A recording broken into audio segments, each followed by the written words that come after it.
Hi everyone, welcome to Pradeep Lab School. Today video was coordinating geometry part 2. మనం part 1 video upload చేసేసాం. ఆ video చూసిన తర్వాత ఈ వీడియో చూడండి. ఆ వీడియోలో ఫార్ములాస్, థియరీ అండ్ 8 మార్క్స్ లో ఫస్ట్ క్వశ్చన్ కూడా ఎక్స్ప్లెయిన్ చేసుకున్నాం. ఈ అన్ని క్వశ్చన్స్ కూడా ప్రీవియస్ వీడియో కవర్ అయిపోయాయి కాబట్టి ఆ వీడియో చూసిన తర్వాత ఈ వీడియో చూస్తే మీకు బెటర్ గా అండర్స్టాండ్ అవుతుంది. లేదంటే మీకు కొంచెం క్లమ్జీగా ఉంటుంది. ఓకేనా? ఫస్ట్ ఆ వీడియో కంప్లీట్ చేసి ఈ వీడియోకి రండి. మీకు వీడియోస్ అన్ని హెల్ప్ఫుల్ అయితే మన ఛానల్ సబ్స్క్రైబ్ చేసుకోండి. ఇలాంటి కంటెంట్ ఈ వీడియోస్ అన్ని కూడా మీ ప్రీ ఫైనల్ కి పబ్లిక్ ఎగ్జామినేషన్ కి చాలా యూస్ఫుల్ అవుతాయి. Let's begin the topic. Example problem 2. ఈ క్వశ్చన్స్ ని ఇదే ఫార్మాట్ లో మీరు కూడా ప్రాక్టీస్ చేయండి. నేను ఈ క్వశ్చన్స్ ని ఏ ఫార్మాట్ లో పెట్టానో ఆ ఫార్మాట్ లోనే మీరు ప్రాక్టీస్ చేస్తే మీకు చాలా ఈజీగా ఉంటది. అలాగే ఒకే మోడల్ సమ్స్ అన్ని కూడా చేసినట్టు మీకు హెల్ప్ఫుల్ గా కూడా ఉంటుంది. లేదు అంటే టెక్స్ట్ బుక్ ఆర్డర్ గానీ ఎక్సైజ్ గానీ ఫాలో అయితే ఒక సమ్ అటు ఇటు అవుతుంది కాబట్టి మీరు కన్ఫ్యూజ్ అవ్వడానికి కొంచెం పాసిబిలిటీస్ ఉన్నాయి. అదే ఫాస్ట్ లెర్నర్స్ అయితే మీరు అసలు కన్ఫ్యూజ్ అవ్వడానికి ఛాన్స్ లేదు. స్లో లెర్నర్స్ ని దృష్టిలో పెట్టుకొని ఈ మార్క్స్ చెప్తున్నాను. అట్ ది సేమ్ టైం మనం యూజ్ చేస్తున్న స్ట్రాటజీ ఏంటి అంటే 35, 60, 90 ఈ స్ట్రాటజీలో వెళ్తున్నాం కాబట్టి ఇది అందరికీ కూడా యూస్ఫుల్ అవుతాయి. స్లో లెర్నర్స్ కి, ఫాస్ట్ లెర్నర్స్ కి. ఎందుకంటే ఎవరైనా సరే 35 క్రాస్ చేయకుండా 16 క్రాస్ చేయడం అవ్వదు, 19 క్రాస్ చేయడం అవ్వదు. ప్రతి ఒక్కరు స్లో లెర్నర్స్ అయినా ఫాస్ట్ లెర్నర్స్ అయినా ఈ అన్ని ప్రాబ్లమ్స్ ని కూడా ప్రాక్టీస్ చేయాలి. ఏదైతే 8 మార్క్ 4 మార్క్స్ ఇస్తున్నానో ఈ రెండు ఎందుకు కలపలేదు అంటే నేను ప్రీవియస్ వీడియో చెప్పినట్టు ఒకసారి 4 మార్క్ ఇస్తున్నాడు, ఒకసారి 8 మార్క్ ఇస్తున్నాడు. కాబట్టి మనం ఛాన్స్ తీసుకోవడానికి లేదు. కాబట్టి మనం ఏదైతే ఆర్డర్ ఇచ్చానో 1 to 14 సమ్స్ ఇలా మీరు ప్రాక్టీస్ చేసి at the same time remaining 1 to 17 sums practice చేస్తే టెక్స్ట్ బుక్ ఎక్సైజ్ ని, ఎగ్జాంపుల్స్ ని అన్నిటిని కూడా మీరు ఈజీగా కవర్ చేయొచ్చు. దీనివల్ల మీకు టోటల్ టెక్స్ట్ బుక్ మొత్తం కవర్ అయినట్టు ఉంటుంది. Let begin the class. Second question ఏమి ఇచ్చారు మనకి? వెదర్ చెక్ 3 పాయింట్స్ ఇచ్చారు. అవి ఐసోలేట్ ట్రయాంగిల్ అవుతుందో లేదో చెప్పమంటున్నారు. ఇక్కడ నేను ఒక క్వశ్చన్ అడుగుతున్నాను. ఆ క్వశ్చన్ కి ఆన్సర్ చేయండి మీరు. What is triangle? What is isolate triangle? What is equivalent triangle? ఈ ట్రయాంగిల్స్ గురించి మీకు ఐడియా ఉంటే మీరు క్వశ్చన్ ఈజీగా ఆన్సర్ చేయగలరు. 3 పాయింట్స్ ఇచ్చారు. మనకి పాయింట్స్ చూడగానే గుర్తు రావాల్సిన ఫార్ములా ఏంటి? Distance between 2 points. ఆ ఫార్ములాను బేస్ చేసుకొని ఈ సమ్స్ ని మనం చేద్దాం. మీరు స్క్రీన్ మీద చూడొచ్చు. గివెన్ పాయింట్స్ ABC కి తీసుకున్నాం. ABC తీసుకున్నాం కాబట్టి 2 పాయింట్స్ డిస్టెన్స్ ఎలా ఫైండ్ అవుట్ చేయాలో మనం ఆల్రెడీ తెలుసు. మనకి 2 పాయింట్స్ కి అయితే మనం ఏ ఫార్ములా యూజ్ చేయాలో మనకు తెలుసు. x2 - x1 whole square plus y2 - y1 whole square. ఇప్పటికే మీరు ఇది చాలా సార్లు నేను చెప్పాను కాబట్టి మెమరైజ్ అయిపోయి ఉంటారు. ఇప్పుడు మనం ఏబికి, బీసీకి, ఏసీకి డిస్టెన్స్ ఫైండ్ అవుట్ చేస్తే ఏబికి పాయింట్ కట్టాలి. డౌన్ టు అప్ చూడండి. డౌన్ టు అప్ చూస్తే మన ఫార్ములాతో కూడా పని లేదు, ఈజీగా చెప్పవచ్చు. 6 - 5 4 మైనస్ ఉంది కాబట్టి +2 అంటే 6 - 5 హోల్ స్క్వేర్ 4 + 2 హోల్ స్క్వేర్. మనకి ఏమొచ్చింది అవుట్పుట్ లో? సాల్వ్ చేస్తే రూట్ 37 వచ్చింది. Come to the next one. BC find out చేస్తే మనకి ఏమొచ్చింది? బీసీ కూడా డౌన్ టు అప్ చూడాలి. డౌన్ టు అప్ చూస్తే easy. 7 - 6 whole square 2 - 4 whole square. రెండింటి మధ్యన మైనస్ ఉంది. ఇక్కడ -2, ఇక్కడ -4 అంటే -6 హోల్ స్క్వేర్. మనకి ఏమొచ్చింది? రూట్ 37 వచ్చింది. ఏబీ కట్టినప్పుడు ఏమొచ్చింది? 37 వచ్చింది. అలాగే బీసీ కట్టినప్పుడు ఏమొచ్చింది? 37 వచ్చింది. 2 సైడ్స్ ఈక్వల్ కాబట్టి మనం డైరెక్ట్ గా ఐసోలేట్ ట్రయాంగిల్ అని చెప్పవచ్చు. ఓకేనా? అంటే మనం ఏమని రాస్తున్నాం వర్కింగ్ లో? ఏబి ఈక్వల్ టు బీసీ అని రాస్తున్నాం. క్లియర్ గా మనకి అది ఐసోలేట్ ట్రయాంగిల్ అని తెలుస్తుంది. మనకి అందుకనే ట్రయాంగిల్స్ మీద గ్రిప్ ఉంటే అది ఈక్వల్ ట్రయాంగిల్ అయితే 3 సైడ్స్ ఈక్వల్ ఉండాలి. ఐసోలేట్ ట్రయాంగిల్ అయితే 2 సైడ్స్. రైట్ యాంగిల్ ట్రయాంగిల్ అయితే 90 degrees. పైథాగరస్ ప్రాబ్లం యూజ్ చేస్తాం. ఇలాగా మీరు అన్ని కూడా మెమరైజ్ చేసుకోవాలి. Come to the next question. Second question is done. Come to the third one. Third one ఏమంటున్నాడు? 4 పాయింట్స్ ఇచ్చారు. అది స్క్వేరా కదా అని చెప్పమంటున్నాడు. 4 పాయింట్స్ అయితే స్క్వేరే కదా చెప్పాలంటే స్క్వేర్ లో all sides equal and the diagonals also equal. అంటే మనం ఏబి కట్టాలి, బీసీ కట్టాలి, సిడి కట్టాలి, ఏడి కట్టాలి, నెక్స్ట్ ఏసీ కట్టాలి, బిడి కట్టాలి. ఇలా మొత్తం అన్ని సైడ్స్ చేస్తే గానీ స్క్వేరే కాదో చెప్పలేం. ఎందుకంటే ఇప్పుడు స్క్వేర్ కాకుండా అది ఫర్ ఎగ్జాంపుల్ ఒక రెక్టాంగిల్ తీసుకున్నాం అనుకోండి. 2 sides equal, length breadth equal గా ఉంటాయి, కానీ డయాగ్నల్స్ కూడా ఈక్వల్. అందుకనే అలాగా 4 సైడ్స్ ఈక్వల్ ఉన్నవన్నీ కూడా రాంబస్ లో కూడా 4 సైడ్స్ ఈక్వల్ ఉంటాయి. అలా చూసుకుంటూ మనం వర్కింగ్ చేయాలి. ఇప్పుడు ఇక్కడ మనం ఫస్ట్ సమ్ లో ట్రయాంగిల్ చేసాం, second some triangle, third sum square. ఇక్కడ చూడండి 4 పాయింట్స్ ఇచ్చాడు. ఏబి, ఏసి, సిడి, డిఏ ఫైండ్ అవుట్ చేయండి. ఏడి అన్నప్పుడు మనం డౌన్ టు అప్ చూస్తాం.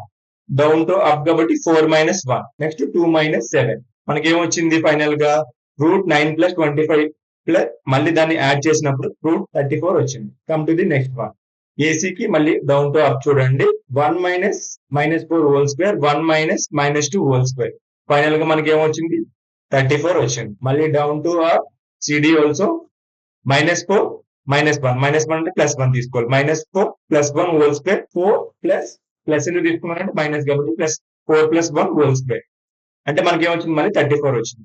3 సైడ్స్ ఆల్రెడీ ఈక్వల్. ఏడీ కూడా ఫైండ్ అవుట్ చేసినప్పుడు మనకి ఏమొచ్చింది ఆ సైడ్ కూడా ఈక్వల్ గా వచ్చింది. మళ్ళీ డౌన్ టు అప్ చూడండి సరిపోతుంది. ఇక్కడ నేను ఏదైతే చేశానో వర్కింగ్ అది చూడండి. ABCD AB C BC AB BC CD AD diagonal చూడండి ఏసి బిడి. ఇప్పుడు అన్ని 4 సైడ్స్ ఈక్వల్ వచ్చాయి కాబట్టి మనం ఏం చేయాలి డయాగ్నల్స్ ఫైండ్ అవుట్ చేయాలి. డయాగ్నల్స్ చూడండి ఇక్కడ down to up diagonals also distance between 2 points √68 వచ్చింది. అదే విధంగా మనం బీడీ కట్టినప్పుడు కూడా √64 వచ్చింది. దీన్ని బేస్ చేసుకొని మనం ఏం చెప్పొచ్చు ఇది ఒక స్క్వేర్ అని చెప్పొచ్చు. అంటే AB equal to BC equal to CD equal to AD AC equal to BD. 4 sides equal గా ఉన్నాయి, డయాగ్నల్స్ కూడా ఈక్వల్ ఉన్నాయి. ఓకే, ఇక్కడ కూడా ఏబి కట్టినప్పుడు కూడా డౌన్ టు అప్ చూస్తే మనకి ఈజీగా ఫార్ములా లేకుండా సింపుల్ గా చేయొచ్చు. Come to the next one. Square అయిపోయింది. నెక్స్ట్ చూడండి ఏమి ఇచ్చారు రాంబస్ ఇచ్చారు. Find the area of rhombus 4 points ఇచ్చారు. This taking to order. Rhombus ఇచ్చినప్పుడు మనకి హింట్ కూడా ఇచ్చారు. క్వశ్చన్ లో కూడా ఉంటది. Area of rhombus 1/2 product of diagonals. Product అంటే ఏసీ ఇంటూ బిడి. మీరు అక్కడ ఏ విధంగా తీసుకుంటే దాన్ని చెప్పచ్చు. మనల్ని ఏం ఫైండ్ అవుట్ చేయమన్నాడు అది రాంబస్ అని చెప్పారు. మనకి ఫైండ్ ది ఏరియాని ఫైండ్ అవుట్ చేయమన్నారు. ఆ రాంబస్ ఒక ఏరియాని ఫైండ్ అవుట్ చేయమంటున్నారు. ఇది రాంబస్ కదా. రాంబస్ లోని 4 sides equal, diagonals different. Diagonals ఒకటే డిఫరెంట్ స్క్వేర్ కి రాంబస్ కి. ఇక్కడ 90 డిగ్రీస్. మనకి పాయింట్స్ చూడగానే మనకి మైండ్ లోకి రావాల్సిన formula distance between 2 points square root x - 1 whole square plus y2 - y1 whole square. Same down to up AB కట్టినప్పుడు డౌన్ టు అప్, బిడి కట్టినప్పుడు డౌన్ టు అప్. మనకి తను రాంబస్ అని కన్ఫర్మ్ చేసేసారు కాబట్టి మనం ఏం చేస్తాం ఏరియాని ఫైండ్ అవుట్ చేయాలి. డైరెక్ట్ గా డయాగ్నల్స్ చేసేస్తే సరిపోతుంది కదా. డైరెక్ట్ గా డయాగ్నల్స్ మనకి హింట్ ఇచ్చారు. ఏమి ఇచ్చారు ప్రొడక్ట్ ఆఫ్ డయాగ్నల్స్ అంటే ఏసీని బీడీని ఫైండ్ అవుట్ చేయమని. అందుకే డైరెక్ట్ గా ఏసీ. మనం అయితే ముందు ఏం చేస్తున్నాం ఒకవేళ ప్రూవ్ చేయమంటే ఏబి బిసి సిడి డిఏని ఫైండ్ అవుట్ చేస్తున్నాం. అలా కాకుండా డైరెక్ట్ గా డయాగ్నల్స్ ఫైండ్ అవుట్ చేసినప్పుడు మనకి ఏమొచ్చింది 1 - -3 హోల్ స్క్వేర్ 4 - 0 హోల్ స్క్వేర్ మనకి √16 + 16 16 + 16 అంటే √32 వచ్చింది. √32 అంటే 16 × 2 కింద రాయొచ్చు. 16 ఎలా రాయొచ్చు 4 × 4 అంటే 4 బయటకు వచ్చేసింది. 4 × √2 యూనిట్స్ కింద రాయొచ్చు. ఏసీ వచ్చింది. సేమ్ అలాగే మళ్ళీ ఇక్కడ 2 - -4 హోల్ స్క్వేర్ 1 - -5 హోల్ స్క్వేర్ ఇది చేసినప్పుడు √36 + 36 వచ్చింది. అంటే √72. 72 ఎలా రాయొచ్చు 36 × 2 అంటే 36 మళ్ళీ ఎలా రాయొచ్చు 6. ఒక 6 బయట 6 స్క్వేర్ అని రాయొచ్చు కదా. ఒక 6 బయటకు వచ్చినప్పుడు ఇంకొక 6 స్క్వేర్ కి రూట్ కి క్యాన్సిల్ అయిపోయి 6√2 యూనిట్స్. ఈ రెండింటిలో కూడా ఫార్ములా మనకి ఏదైతే √2 ఫార్ములా హింట్ లో ఇచ్చాడో అందులో సబ్స్టిట్యూట్ చేయండి. ఏసీ బిడి. ఏసీ ఎంత వచ్చింది 4√2 6√2. 2 కి క్యాన్సిల్ అయిపోతుంది. 2 కి 4 క్యాన్సిల్ అయితే 2 టైమ్స్ అంటే 2√2 × 6√2 2 × 6 12. √2 × √2 హోల్ స్క్వేర్. స్క్వేర్ కి రూట్ కి క్యాన్సిల్ అయిపోతుంది కాబట్టి మనకు వచ్చింది 24. అంటే ఏరియా ఆఫ్ రాంబస్ ఎంత 24 units. 24 square units. Come to the next question. 4th question is also done. Come to the 5th question. మీరు గమనిస్తే ఈ 4 క్వశ్చన్స్ ఒకటే model. At the same time 5th one also same model. Come to the 5th question. 5th question ఏమంటున్నారు ఒక arrangement ఉంది. వీళ్ళందరూ కూడా ఒక డెస్క్ దగ్గర కూర్చున్నారు. అసీమ భారతి క్యామిలా వీళ్ళు కూర్చున్నారు కదా. వీళ్ళ దగ్గర పాయింట్స్ ఇచ్చాడు ఏబిసి రెస్పెక్టివ్లీ అని ఇచ్చాడు. Do you think SIT in line మనల్ని అడుగుతున్నారు. వీళ్ళు లైన్ లో కూర్చున్నారా. ఒక లైన్ లో కూర్చుంటే రీజన్ ఏంటి అని మనల్ని అడుగుతున్నారు. ఇప్పుడు మనం రీజన్ చెప్పాలి. వీళ్ళు ఒక లైన్ లో కూర్చుంటే లైన్ లో కూర్చున్నారో లేదో మనకి ఎలా తెలుస్తుంది. A + B = C అయ్యింది అనుకోండి అది లైన్ లో ఉందని మనం చెప్పవచ్చు. అంటే AB + BC = CA కింద వచ్చిందనుకో మన లైన్ దాన్ని కొలినియర్ అంటారు. నెక్స్ట్ క్వశ్చన్ కూడా సేమ్ ప్యాటర్న్ కాబట్టి నేను కింద పెట్టాను. ఇక్కడ కూడా వస్తుంది. వీళ్ళు ముగ్గురు ఫ్రెండ్స్ అనుకుందాం. వీళ్ళు ఒక లైన్ లో కూర్చున్నారా, ఒక డెస్క్ దగ్గర లైన్ లో కూర్చున్నారా అనేది క్వశ్చన్. ఈ క్వశ్చన్ ని చూద్దాం. ఇప్పుడు మనకి 3 పాయింట్స్ ఇచ్చారు, ఏ బి సి. ఈ 3 పాయింట్స్ చూడగానే మనకి మైండ్లోకి రావాల్సిన ఫార్ములా ఏంటి? Distance between 2 points. మనం ఏబి కడదాం. ఏబి ఎలా చూడాలి? Down to up. 6 - 3 4 - 1. మనకి ఫైనల్ గా ఏమొచ్చింది? 3√2 అని వచ్చింది. Next one BC. బీసీ కూడా డౌన్ టు అప్ చూడండి. 8 - 3 6 - 4. మనకి ఏమొచ్చింది? √8. √8 ఎలా రాయొచ్చు? నేను ఇంతకు ముందు చెప్పాను మీకు, 4 × 2 కింద రాయొచ్చు. 2 బయటకు వస్తే ఒక స్క్వేర్ చేయండి. 2 హోల్ స్క్వేర్. స్క్వేర్ కి root cancel. 2 × √2. Come to the third one. Third one కూడా ఏసీ కూడా ఎలా చూడాలి? Down to up. అంటే 8 - 3 6 - 1 హోల్ స్క్వేర్స్. ఇప్పుడు మనకి ఏమొచ్చింది? 50 వచ్చింది. 50 ఎలా రాయొచ్చు? 25 × 2. అంటే 5 ఎలా రాయొచ్చు? 5 హోల్ స్క్వేర్ కింద రాయొచ్చు. రూట్ కి స్క్వేర్ కి క్యాన్సిల్ అయితే 5√2 అని వచ్చింది.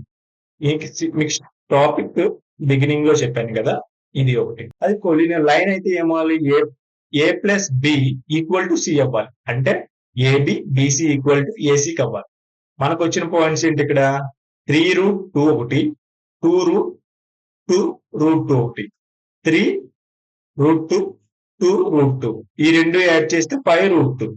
ఏసీకి ఈక్వల్ అయింది కదా 5√2. అంటే మనం ఏం చెప్పొచ్చు? Since A plus B plus C equal to AC కింద చెప్పొచ్చు. అంటే వీళ్ళందరూ కూడా లైన్ లో కూర్చున్నారు. ఎవరైతే ఫ్రెండ్స్ ఉన్నారో వాళ్ళు లైన్ లో కూర్చున్నారని ఇలా రాస్తే మీకు 4/4 ఖచ్చితంగా పడతారు. ఓకేనా? 8 మార్క్స్ కైనా అడగొచ్చు, 4 మార్క్స్ కైనా అడగొచ్చు. Clear? Come to the next question. Fifth one also done. Sixth one, ఈ 3 పాయింట్స్ కూడా కొలినియర్ అవుతాయా లేదన్నా, అంటే ఒక లైన్ లో ఉన్నాయా లేదన్నా. ఆల్రెడీ ఇప్పుడు మనం చేసాం సేమ్ టు సేమ్. మనకి 3 పాయింట్స్ ఇచ్చారు కాబట్టి ఏబి బిసి ఏసి, ఈ 4 కూడా, ఈ 3 పాయింట్స్ కూడా లైన్ లో ఉన్నాయా లేదా. లైన్ లో ఉంటే మనకి ఏ రావాలి? First AB A plus B equal to C అయితే సరిపోతుంది. డౌన్ టు అప్ చూడండి. 2 - 1 హోల్ స్క్వేర్, 3 - 5 హోల్ స్క్వేర్. మనకి ఎంత వచ్చింది? √5 వచ్చింది. √5 ని రూట్ కడితే 2. మీరు రూట్ కట్టకపోయినా ఈ ప్రాబ్లం చేయొచ్చు. నేను చెప్తాను ఎలా చేయాలో. Next BC. బీసీ ఎంత? Down to up. 2 - 2 whole square, 1 - -3 whole square. మనకి ఎంత వచ్చింది? √16 + 196. దీన్ని ఎలా మళ్ళీ యాడ్ చేస్తే 212. √212 14.5. ఇక్కడ కూడా స్క్వేర్ రూట్ చేసాం. Come to the AC. ఏసీలో ఏం చేసాం? -2 - 1 హోల్ స్క్వేర్, -1 - 5 హోల్ స్క్వేర్. మనకి ఎంత వచ్చింది? √9 + 220, 9 + 256 వచ్చింది. దీనికి మళ్ళీ రూట్ చేసి లోపల ఉన్న దాన్ని యాడ్ చేస్తే 265, అంటే √265 వచ్చింది. దీనికి రూట్ కడితే 16 వచ్చింది. సింపుల్ గా మీరు రూట్ చేయకపోయినా పర్లేదు.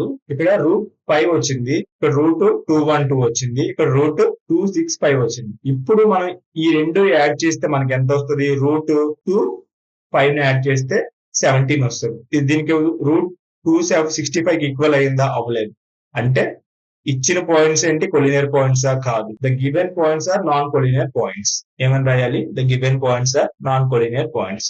సేమ్ టు సేమ్ ఇలా రాస్తే సరిపోతుంది. Clear? Come to the next question. Sixth one is also done. Seventh one. 4 friends ఉన్నారు, వాళ్ళు కూర్చున్నారు, ఒక లైన్ లో కూర్చున్నారు అనుకుందాం. చెంప చెమిలి ఇద్దరు ఫ్రెండ్స్ ఉన్నారు. అందులో చెంప ఆస్కింగ్ టు చెమిలి అడుగుతుంది. చెంప చెమిలిని అడుగుతుంది, మనం స్క్వేర్ లో కూర్చున్నామా అంటే ఏమంటున్నారు? అంటే చెంప చెమిలిని అడుగుతుంది, మనం స్క్వేర్ లో కూర్చున్నామా. చెమిలి ఏమంటుంది? డిసగ్రీ చేసింది. అంటే చెమిలి స్క్వేర్ లో కూర్చోలేదు అంటుంది. చెంప స్క్వేర్ లో కూర్చున్నామా అంటుంది, చెమిలి ఏమంటుంది? కూర్చోలేదు. అంటే వీళ్ళిద్దరిలో ఎవరు కరెక్ట్ మనకి ఎలా తెలుస్తుంది? మనం సింపుల్ గా ఏబి బిసి సిడి ఏడి కడితే మనకి అవన్నీ ఈక్వల్ గా, స్క్వేర్ అయితే ఏమి ఉండాలి? అన్ని సైడ్స్ కూడా ఈక్వల్ గా ఉండాలి. At the same time diagonals equal గా ఉండాలి. అలా ఫైండ్ అవుట్ చేస్తే మనం చేసేవచ్చు కదా.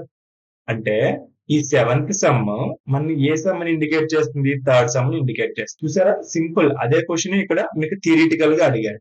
Same some. మళ్ళీ ఇక్కడ 5th సమ్ 6th సమ్ కూడా సేమ్ టు సేమ్. ఈ థర్డ్ 7 సేమ్, 5 6 కూడా సేమ్. నేను అందుకే అన్ని క్వశ్చన్స్ ఒకే ఆర్డర్ లో పెట్టాను. చిన్నగా మీకు వేరియేషన్ ఉంటుంది క్వశ్చన్ లో. మనం 7th సమ్ చూద్దాం. ఫస్ట్ మనం ఏం చేయాలి? గివెన్ పాయింట్స్ నోట్ చేసుకొని డిస్టెన్స్ బిట్వీన్ 2 పాయింట్స్ ఏబి కట్టాం. ఏబి కట్టినప్పుడు ఎంత వచ్చింది మనకి? 9 into 2. 9 ఎలా రాయొచ్చు? 3√2 కింద రాయొచ్చు. మళ్ళీ బీసీ కట్టినప్పుడు మనకి ఎలా వచ్చింది? మళ్ళీ మనం డౌన్ టు అప్ చూసాం, బీసీ కట్టాం. అప్పుడు ఎంత వచ్చింది? 3√2 వచ్చింది. అలాగే మనం సిడి కట్టినప్పుడు ఎలా వచ్చింది? మళ్ళీ 3√2 వచ్చింది. సేమ్ అలాగే ఏడి కూడా కట్టాం. ఏడి కట్టినప్పుడు మనకి ఎలా వచ్చింది? 3√2 వచ్చింది. అంటే ఆల్ సైడ్స్ ఈక్వల్. ఇది దీన్ని బేస్ చేసుకొని చెప్పొచ్చా? చెప్పలేం. దీన్ని బేస్ చేసుకొని డయాగ్నల్స్ కూడా ఈక్వల్ అయి ఉండాలి. రాంబస్ లో మళ్ళీ డయాగ్నల్స్ వేరైపోతే ఇది రాంబస్ అయి ఉండొచ్చు కదా. అప్పుడు ఇద్దరిలో ఒకరు చెప్పేది రాంగ్ అయిపోతుంది కదా. ఎవరు చెప్పేది రైట్ అనేది మనం నెక్స్ట్ కూడా కట్టాలి. ఏసీ అన్నప్పుడు డౌన్ టు అప్ చూస్తే 9 - 3 హోల్ స్క్వేర్ 4 - 4 హోల్ స్క్వేర్ మనకి ఎంత వచ్చింది? √36 వచ్చింది. 36 అంటే 6. మళ్ళీ నెక్స్ట్ √36 వచ్చింది 6. అంటే ఏసీ బీడీ కూడా 6 వచ్చాయంటే బోత్ సైడ్స్ ఈక్వల్. చెంపా చెప్పిందే కరెక్ట్. చెంపా చెమ్లీతో చెప్పింది కదా ఏమని? మన చెంపా ఏం చెప్పింది? స్క్వేర్ లో కూర్చున్నాం అంటే చెంపా వాస్ రైట్. ఫైనల్ గా మనం ఏ రాస్తాం? AB equal to BC equal to CD equal to AD and AC equal to BD. ఇలా రాయడం వల్ల మనం 4 మార్క్స్ అనేది గెయిన్ చేసుకోగలం. Clear this question? Before some నే మళ్ళీ నేను ఎక్స్ప్లెయిన్ చేస్తాను. Come to the 8th question. 8th question లో మీరు అర్థం చేసుకోవాలి, చిన్నగా ఒక లాజిక్ అనేది ఉంది. టైప్ ఆఫ్ క్వాడ్రాటిక్ ఫార్మేషన్ అంటున్నారు. అంటే అక్కడ 4 పాయింట్స్ ఉన్నాయి. దాంతో స్క్వేర్ ఫామ్ అవ్వచ్చు, రెక్టాంగులర్ ఫామ్ అవ్వచ్చు, రాంబస్ ఫామ్ అవ్వచ్చు. అది ఏం ఫామ్ అవుతుంది అనేది మనల్ని అడుగుతున్నారు. అక్కడ నేను 8th సమ్ చెప్తాను, 9th 10th మీరు చేసి అక్కడ ఏం ఫామ్ అవుతుంది అనేది నాకు చెప్పండి. 9th సమ్ నేను చెప్తాను. ఇప్పుడు ఆ 4 పాయింట్స్ తో స్క్వేర్ అయినా రావచ్చు, రాంబస్ అయినా రావచ్చు, రెక్టాంగిల్ అయినా రావచ్చు. అది ఏం ఫామ్ అవుతుంది, దానికి రీజన్ ఏంటి అనేది మనల్ని అడుగుతున్నారు క్వశ్చన్ లో. అది మనం చేద్దాం. Come to the 8th question. Given points ఉన్నాయి. మనకి ఇక్కడ ఏవైతే డయాగ్రామ్స్ కనిపిస్తున్నాయో ఈ డయాగ్రామ్స్ లో ఏదైనా ఫామ్ అవ్వచ్చు కదా. అది అనేది మనం ఫైండ్ చేయాలి. మనకి పాయింట్స్ కనబడగానే మన మైండ్ లోకి రావాల్సిన ఫార్ములా ఏంటి? Distance between two points. Formula వచ్చింది x2 - x1 whole square plus y2 - y1 whole square. Down to up ఇలా చూడడం వల్ల ఫార్ములాని ఈజీగా కూడా గుర్తు పెట్టుకోవచ్చు. మనం ఏబి ఫైండ్ అవుట్ చేసినప్పుడు మనకి ఎంత వచ్చింది? √8 వచ్చింది. √8 ఎలా రాయొచ్చు? 4 into 2 అంటే 4 మళ్ళీ 2 బయటకు వస్తుంది కాబట్టి 2 into √2. Same 2 into √2, 2 into √2. Down to up పై చూడాలి అన్ని సమ్స్ లో కూడా. మనం ఎప్పుడైతే డిస్టెన్స్ బిట్వీన్ 2 పాయింట్స్ కడుతున్నామో డౌన్ టు అప్ మళ్ళీ √2 అంటే 4 సైడ్స్ కూడా ఈక్వల్. రాంబస్ లోని ఈక్వల్, స్క్వేర్ లోని ఈక్వల్, స్క్వేర్ లోని ఈక్వల్, రాంబస్ లో కూడా ఈక్వల్. ఇప్పుడు డయాగ్నల్స్ ఈక్వల్ కదా. డయాగ్నల్స్ ఎలా వచ్చాయి? 4 వచ్చింది, 4 వచ్చింది. Down to up 1 - 1 1 - +1 whole square 2 - +2 whole square అంటే √16 అవుతుంది. √16 అంటే 4. Same -3 - 1 whole square 0 - 0 whole square అంటే 4. √16 16 అంటే మళ్ళీ మనకి ఏమొచ్చింది? 4 వచ్చింది. అంటే ఆ క్వశ్చన్ ని మనం సాల్వ్ చేస్తే మనకి ఏమొచ్చింది? స్క్వేర్ వచ్చింది. AB equal to BC equal to CD equal to AD. AC equal to BD is a square. 4 sides equal గా ఉన్నాయి, డయాగ్నల్స్ కూడా ఈక్వల్ ఉన్నాయి కాబట్టి స్క్వేర్ అని చెప్పాం. 9th 10th మీరు చేయండి.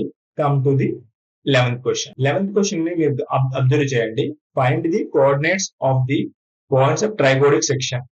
మీకు ఇలా ట్రైగోనిక్ సెక్షన్ కనబడింది అంటే ఈ రెండు ప్రాబ్లమ్స్ కూడా 8 మార్క్స్ కి ఇవ్వడానికి చాలా పాసిబిలిటీస్ ఉన్నాయి. ఈ రెండు కూడా 8 మార్క్ క్వశ్చన్స్. చూడండి, రెండు ఒకటే ప్యాటర్న్. ఫస్ట్ ఏమన్నారు? ట్రయో సెక్షన్ అన్నారు. Find the coordinates of the points of try section, that is the points dividing into 3 equal parts. For example ఒక లైన్ ఉందనుకోండి, ఈ పాయింట్స్ అనేవి 3 ఈక్వల్ 1 2 అంటే ఇక్కడ 1 2 3 అంటే 3 ఈక్వల్ పార్ట్స్ చేస్తున్నాయి కదా. అది ఒక లైన్ సెగ్మెంట్ జాయిన్ చేసిన పాయింట్స్ ఇవి. ఈ రెండు పాయింట్స్ కూడా ఒక లైన్ సెగ్మెంట్ జాయిన్ చేస్తున్నాయి. 12th క్వశ్చన్ కూడా సేమ్ టు సేమ్. ఓకేనా? ట్రయో సెక్షన్ అని ఇస్తే మీకు ట్రై అంటే 3 అని గుర్తుపెట్టుకోండి. డై అంటే 2, ట్రై అంటే 3 వచ్చింది కాబట్టి ఈ రెండు క్వశ్చన్ కూడా ఒకే విధంగా సాల్వ్ చేస్తాం. Come to the solution part. రెండు పాయింట్స్ చూడగానే మీకు గుర్తు రావాల్సిన ఫార్ములా ఏంటి? Distance between 2 points. కానీ మనకి తన క్వశ్చన్ లో ఏం అడిగారు? క్లియర్ గా ట్రయో సెక్షన్ అని అడిగారు కదా. ట్రయో సెక్షన్ అడిగారు. ట్రయో అడిగినప్పుడు మనం ఆల్రెడీ ఇంతకు ముందు సెక్షన్ ఫార్ములాని మనం మీకు స్టార్టింగ్ వీడియోలో సెక్షన్ ఫార్ములా గురించి చెప్పాను. సెక్షన్ ఫార్ములా ఏంటి? m1x2 plus m2x1 by m1 plus m2 m1y2 plus m2y1 by m1 plus m2. ఇదే కదా సెక్షన్ ఫార్ములా. మళ్ళీ చెప్తున్నాను, m1x2 plus m2x1 by m1 plus m2 m1y2 plus m2y1 by m1 plus m2. ఈ formula మీకు చాలా important. 8 mark questions కి number of times అడిగారు ఈ ప్రాబ్లమ్ ని. మీరు చూసుకోండి, ఈ ప్రాబ్లం మనకి ఇంపార్టెంట్. ఇందులో మనకి x1 x2 x1 ఇది x1 ఇది y1 x2 y2. ఇప్పుడు మనకి ఏం కావాలి, m1 m2 ఫైండ్ అవుట్ చేస్తే ఫార్ములా డైరెక్ట్ గా సబ్స్టిట్యూట్ చేస్తే మనకు సొల్యూషన్ అనేది వచ్చేస్తుంది.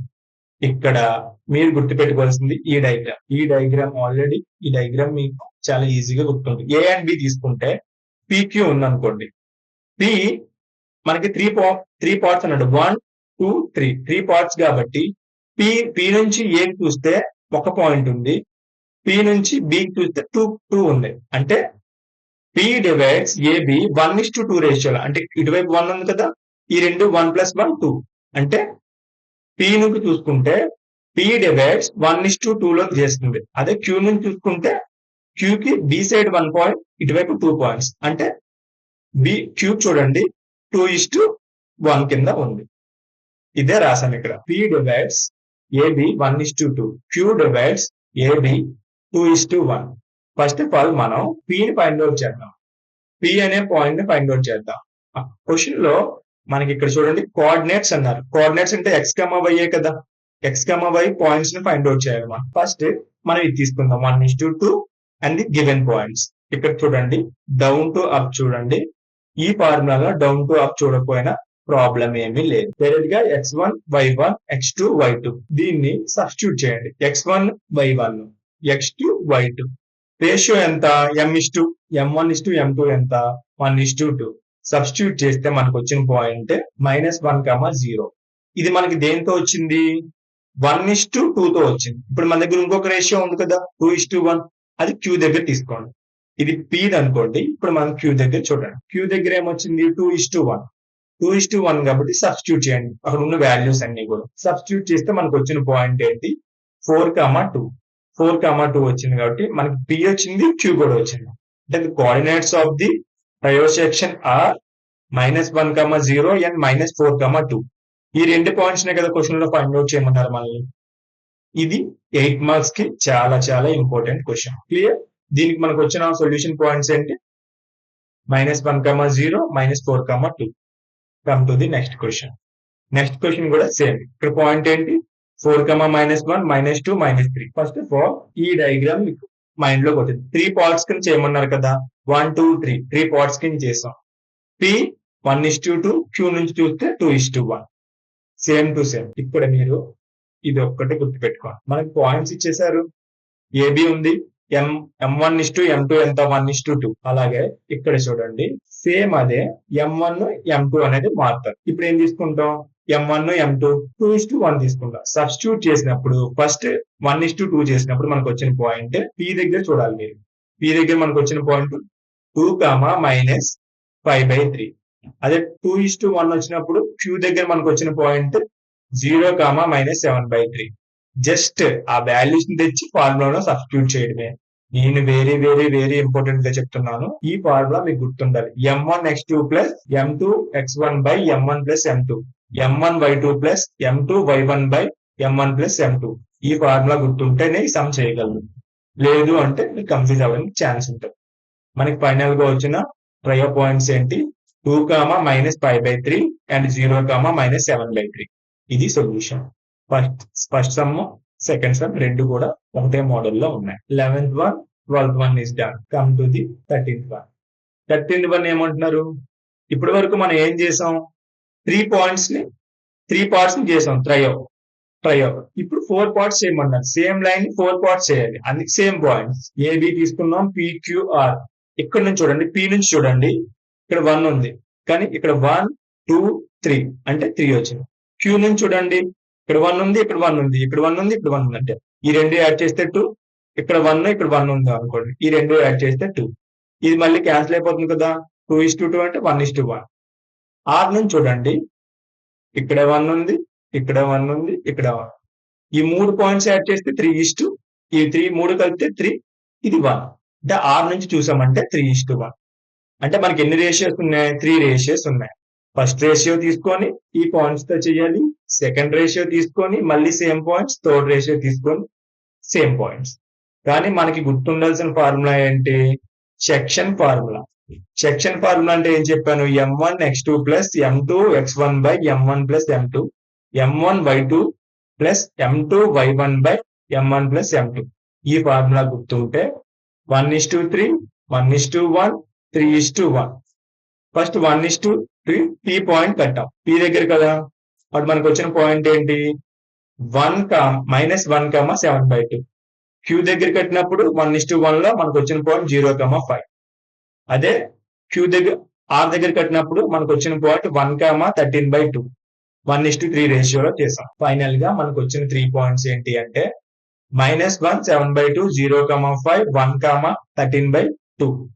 ఈ పాయింట్స్ చేసాం. ఇది కూడా 8 mark question, same pattern. Come to the final question. ఈ క్వశ్చన్ లో నేను ఇక్కడ మీకు డయాగ్రామ్ ఇవ్వలేదు, కానీ టెక్స్ట్ బుక్ లో మీకు డయాగ్రామ్ ఇచ్చాను. ఆ డయాగ్రామ్ లో ఏం చెప్తున్నారు అంటే, ఒక స్పోర్ట్స్ డే ఈవెంట్ జరుగుతుంది, యాక్టివిటీ అని కూడా అనవచ్చు. అందులో 100 ఫ్లవర్ పాట్స్ ఉన్నాయి. 100 ఫ్లవర్ పాట్స్ ఒక లైన్ లో ఉన్నాయి. అవి కూడా 1 మీటర్ ఈచ్ లెంత్ లో ఉన్నాయి. Niharika run 1/4 and second line was green flag, first line, and 1/5 is 8th line, red flag. And between the flag, Rashmi is exactly putting the flag into the line segment of 2 flags. ఇప్పుడు red flag ఉంది, green flag ఉంది. ఈ 2 flags మధ్యన రష్మి అనేది flag ని అంటే ఉంచాలి, put చేయాలి అక్కడ. కాబట్టి ఇప్పుడు ఈ ఫ్లాగ్స్ అనేది ఎలా చేయాలి, ఎంత డిస్టెన్స్ లో ఉన్నాయి ఏంటి అని అడుగుతున్నారు. ఫైనల్ గా మనం దీనిలో ఫైండ్ అవుట్ చేయాల్సింది ఏంటి అంటే, ఆ నిహారిక ఫ్లాగ్ ఒకటి, ఇంకొకరు ఎవరున్నారు? ప్రీతి 1/5 లో ఉంది. నిహారికి ప్రీతికి మధ్యన రష్మి ఫ్లాగ్ ని ఎంత డిస్టెన్స్ లో కరెక్ట్ గా ఎగ్జాక్ట్ గా మనం పెట్టాలి అనేది చూడాలి. Come to the answer part. ఇప్పుడు మనకు టోటల్ ఎన్ని పార్ట్స్ అని చెప్పారు? 100 పార్ట్స్. పార్ట్స్ అంటే కొండలు తెలుసు కదా, 100 పార్ట్స్ కాబట్టి 1/4 అని చెప్పారు. ఎవరిది? నిహారిక. క్యాన్సిల్ చేస్తే 25. ఇక్కడ 25 వచ్చింది. ఎన్నో లైన్ లో ఉంది? తను సెకండ్ లైన్ లో ఉంది. ఇప్పుడు మనకి నెక్స్ట్ ప్రీతి ఎంత? 1/25. 1/5 అన్నారు. టోటల్ 100 తీసుకుంటే 5 టేబుల్ లో n times 20 times అంటే 20/8. ఇక్కడ సెకండ్ లైన్ లో మనకి నిహారిక ఉంది, 8th లైన్ లో మనకి ప్రీతి ఉంది. ఈ రెండింటికి మధ్యన 3, 4, 5, 6, 7 ఏదైనా లైన్ లో మనకి రష్మిని ప్లేస్ చేయాలి. ఎగ్జాక్ట్ గా ఎన్ని కిలోమీటర్స్ అనేది మనం ఫైండ్ అవుట్ చేయాలి. ఇప్పుడు మనకి 2,25 అని ఒక పాయింట్, 8,20 అని ఒక పాయింట్. ఈ 2 పాయింట్స్ కి డిస్టెన్స్ ఫైండ్ అవుట్ చేసి మిడ్ పాయింట్ కట్టామనుకోండి. మిడ్ పాయింట్ ఎక్కడి నుంచి వచ్చింది? సెక్షన్ ఫార్ములా నుంచి వచ్చింది. మిడ్ పాయింట్ కడితే ఆ రెండింటి బిట్వీన్ ఎక్కడ పెట్టాలని మనం ఈజీగా చేసేవచ్చు.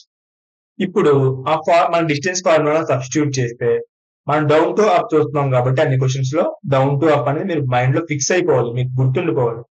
8 - 2 హోల్ స్క్వేర్, 20 - 25 హోల్ స్క్వేర్. మనకి ఎంత వచ్చింది? √61 వచ్చింది. √61 వచ్చింది. ఇప్పుడు డిస్టెన్స్ వచ్చేసింది. ఇప్పుడు మిడ్ పాయింట్ కట్టాలి. మిడ్ పాయింట్ ఫార్ములా ఏంటి? Mid point formula x1 + x2/2, y1 + y2/2. x1 y1 తెలుసు కదా, x1 y1, x2 y2. Substitute చేయండి. మనకి ఎంత వచ్చింది? 10/2 అంటే 5, 45/2 అంటే 22.5. ఇప్పుడు మనకి రష్మి 5th లైన్ లో ఉంది. డిస్టెన్స్ అంతా 22.5 కిలోమీటర్స్. సెకండ్ లైన్ లో 25 కిలోమీటర్స్, 8th లైన్ లో 20 కిలోమీటర్స్, 5th లైన్ లో 22.5 కిలోమీటర్స్. అంటే రష్మి బ్లూ ఫ్లాగ్ ని ఏ లైన్ లో పేస్ట్ చేసింది? ఏ లైన్ లో పుట్ చేసింది? 5th లైన్ లో 22.5 మీటర్స్ లో పుట్ చేసింది. ఇది కూడా 8 మార్క్స్ కడగడానికి అవకాశం ఉంది. ఎందుకంటే లాజికల్ గా ఉంది, అలా ఆలోచించాల్సిన క్వశ్చన్స్ ని 8 మార్క్స్ అడుగుతాను. ఓకేనా? మనం ఫైనల్ క్వశ్చన్ కూడా డిస్కస్ చేసుకుందాం. రిమైనింగ్ క్వశ్చన్స్ అన్ని కూడా నేను నెక్స్ట్ వీడియోలో అప్లోడ్ చేస్తాను. ఓకేనా? ఈ వీడియో మీకు నచ్చినట్లయితే లైక్ చేయండి, షేర్ చేయండి, సబ్స్క్రైబ్ చేయండి. బెల్ నోటిఫికేషన్ ఆన్ లో ఉంచుకుంటే నేను వీడియో అప్లోడ్ చేయగానే మీ వరకు వస్తుంది. మీరు ఏ క్లాస్ ని మిస్ అవ్వరు కాబట్టి మీ ప్రీ ఫైనల్ ని, పబ్లిక్ ఎగ్జామినేషన్ ని కూడా మంచిగా పర్ఫార్మ్ చేసి ఎక్కువ మార్క్స్ స్కోర్ చేస్తాను. నేను స్లో లెర్నర్స్ ని, ఫాస్ట్ లెర్నర్స్ ని ఇద్దరిని దృష్టిలో పెట్టుకొని చేస్తున్నాను కాబట్టి ఇద్దరికి కూడా చాలా అడ్వాంటేజ్ అవుతుంది. మనం ఒక ఎగ్జామ్ లో క్వాలిఫై అయిపోతాం అని తెలిసిన తర్వాత ఇంకా బెటర్ గా స్కోర్ చేయడానికి ట్రై చేస్తాం. అందరికీ హెల్ప్ఫుల్ అవుతుంది అనుకుంటున్నాను. Thank you for all.